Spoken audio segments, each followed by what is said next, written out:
اللہ کے نام سے جو سراسر رحمت ہے،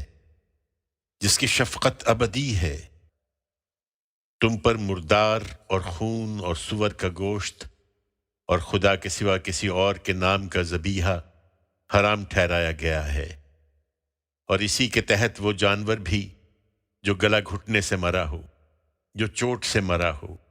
جو اوپر سے گر کر مرا ہو، جو سینگ لگ کر مرا ہو، جیسے کسی درندے نے پھاڑ کھایا ہو، سوائے اس کے جسے تم نے زندہ پا کر ذبح کر لیا۔ اسی طرح وہ جانور بھی حرام ہیں جو کسی آستانے پر ذبح کیے گئے ہوں، اور یہ بھی کہ تم ان کا گوشت جوئے کے تیروں سے تقسیم کرو۔ تمہیں معلوم ہونا چاہیے کہ یہ سب خدا کی نافرمانی کے کام ہیں۔ یہ منکر اب تمہارے دین کی طرف سے مایوس ہو گئے ہیں، اس لیے ان حرمتوں کے معاملے میں ان سے نہ ڈرو، مجھی سے ڈرو۔ تمہارے دین کو آج میں نے تمہارے لیے پورا کر دیا ہے، اور تم پر اپنی نعمت تمام کر دی ہے، اور تمہارے لیے دین کی حیثیت سے اسلام کو پسند فرمایا ہے۔ سو میرے ان احکام کی پابندی کرو۔ پھر جو بھوک سے مجبور ہو کر ان میں سے کوئی چیز کھا لے بغیر اس کے کہ وہ گناہ کا میلان رکھتا ہو، تو اس میں حرج نہیں، اس لیے کہ اللہ بخشنے والا ہے، اس کی شفقت ابدی ہے۔ وہ تم سے پوچھتے ہیں کہ ان کے لیے کیا چیز حلال ٹھہرائی گئی ہے۔ کہہ دو تمام پاکیزہ چیزیں تمہارے لیے حلال ہیں، اور شکاری جانوروں میں سے جن کو تم نے شکار پر دوڑانے کے لیے سدھا لیا ہے، جنہیں تم اس علم میں سے کچھ سکھا کر سدھاتے ہو جو اللہ نے تمہیں سکھایا ہے، ان کا کیا ہوا شکار بھی حلال ہے۔ اس لیے جو وہ تمہارے لیے روک رکھیں اس میں سے کھاؤ، اور جانور کو شکار پر چھوڑنے سے پہلے اس پر اللہ کا نام لے لیا کرو، اور اللہ سے ڈرتے رہو، بے شک اللہ بہت جلد حساب چکانے والا ہے۔ تمام پاکیزہ چیزیں اب تمہارے لیے حلال ٹھہرا دی گئی ہیں، چنانچہ اہل کتاب کا کھانا تمہارے لیے حلال ہے، اور تمہارا کھانا ان کے لیے حلال ہے۔ اسی طرح شرک و توحید کے حدود بھی واضح ہو گئے ہیں، لہٰذا مسلمانوں کی پاک دامن عورتیں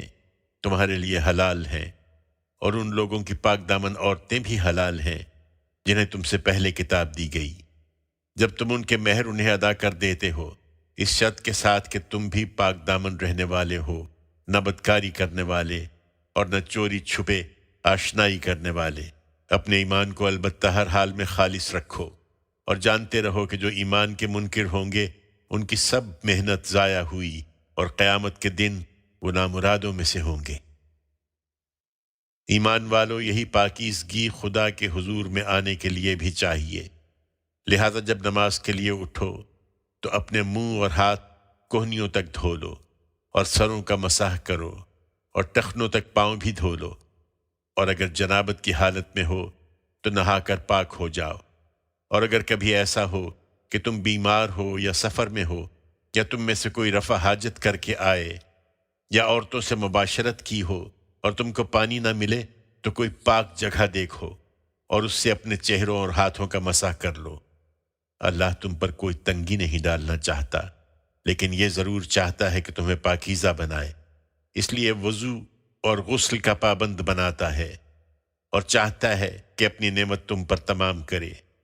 اس لیے مجبوری کی حالت میں تیمم کی اجازت دیتا ہے تاکہ تم اس کے شکر گزار ہو۔ اس رعایت سے فائدہ اٹھاؤ اور اپنے اوپر اللہ کی اس نعمت کو یاد رکھو، اور اس کے اس عہد و میثاق کو بھی جو اس نے تم سے ٹھہرایا تھا جب تم نے کہا کہ ہم نے سن لیا اور ہم فرما بردار ہیں۔ اسے یاد رکھو اور اللہ سے ڈرو، اس لیے کہ اللہ دلوں کے بھید تک جانتا ہے۔ ایمان والو، اس عہد و میثاق کا تقاضا ہے کہ اللہ کے لیے کھڑے ہو جاؤ، انصاف کی گواہی دیتے ہوئے، اور کسی قوم کی دشمنی بھی تمہیں اس پر نہ ابھارے کہ انصاف سے پھر جاؤ۔ انصاف کرو،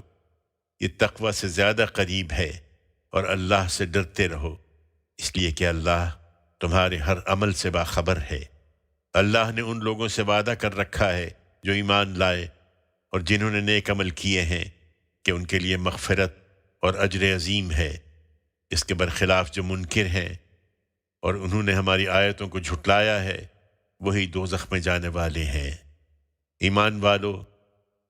اور اپنے اوپر اللہ کی یہ عنایت بھی یاد رکھو کہ جب ایک قوم نے تم پر دست درازی کا ارادہ کیا تو اللہ نے ان کے ہاتھ تم سے روک دیے، اور اللہ سے ڈرتے رہو، اور یاد رکھو کہ ایمان والوں کو تو اللہ ہی پر بھروسہ کرنا چاہیے۔ اللہ نے اسی طرح بنی اسرائیل سے بھی عہد لیا تھا، اور اس کی نگرانی کے لیے ہم نے ان میں سے 12 نقیب ان پر مقرر کیے تھے، اور اللہ نے ان سے وعدہ کیا تھا کہ میں تمہارے ساتھ رہوں گا اگر تم نے نماز کا اہتمام کیا اور زکوٰۃ ادا کی اور میرے رسولوں کو مانا اور ان کی مدد کی، اور اللہ اپنے پروردگار کو قرض دیتے رہے، اچھا قرض، تو یقین رکھو کہ میں تمہاری لغزشیں تم سے دور کر دوں گا،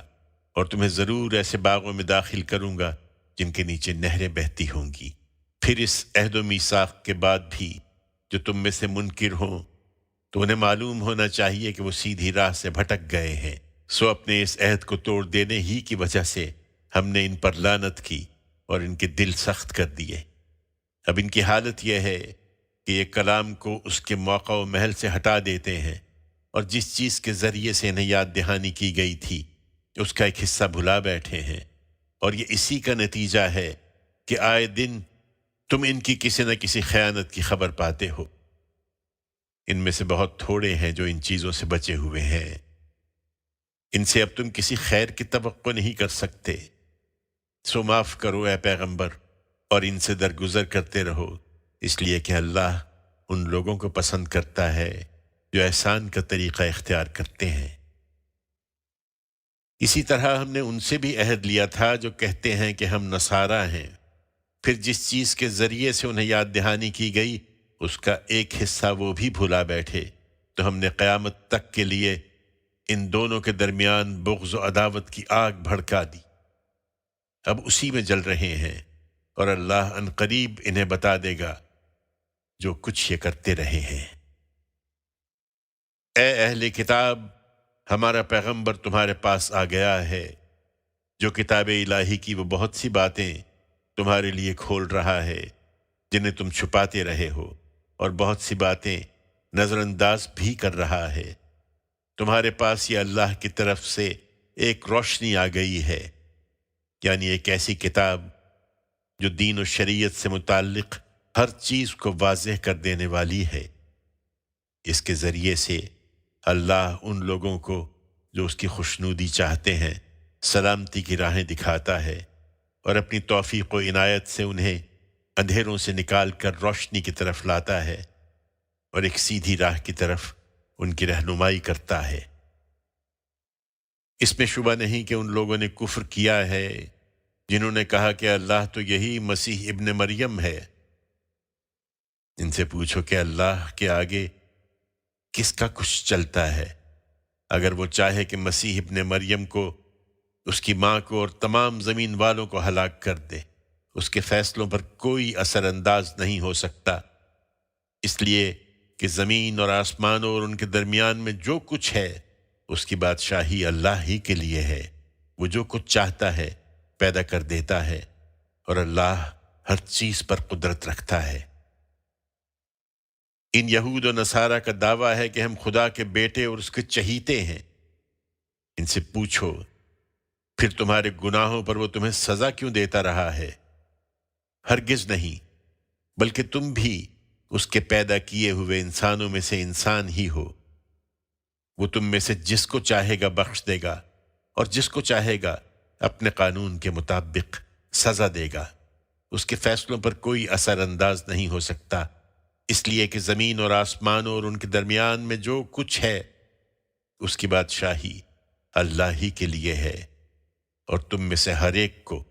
اسی کی طرف لوٹنا ہے۔ اے اہل کتاب، ہمارا یہ پیغمبر رسولوں کی بعثت میں ایک وقفے کے بعد تمہارے پاس آیا ہے، اور دین کو ہر پہلو سے تمہارے لیے واضح کر رہا ہے، تاکہ تم یہ نہ کہہ سکو کہ ہمارے پاس تو کوئی بشارت دینے والا اور خبردار کرنے والا آیا ہی نہیں، سو دیکھ لو وہ بشارت دینے والا اور خبردار کرنے والا تمہارے پاس آ گیا ہے کہ گرفت سے پہلے اللہ تم پر اپنی حجت پوری کر دے، اور اللہ ہر چیز پر قدرت رکھتا ہے۔